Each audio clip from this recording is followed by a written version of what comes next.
sekalian, kita saksikan bersama pematahan balok es yang dilakukan oleh komponen cadangan TNI.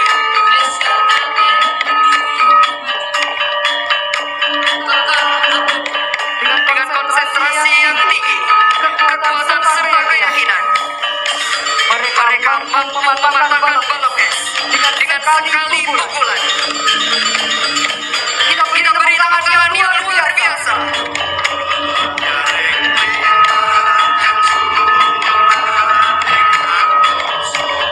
Selanjutnya kita saksikan bersama pematahan hebel sebanyak 30 buah hanya dengan satu pukulan. Kita beri tangan yang luar biasa.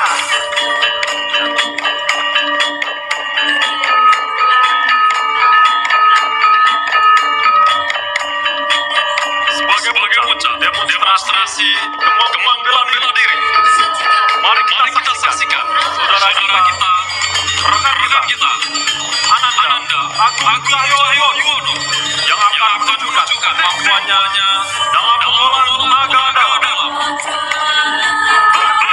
Dengan percaya diri, ia mampu menarik kendaraan roda 4 dengan menggunakan bola Leon.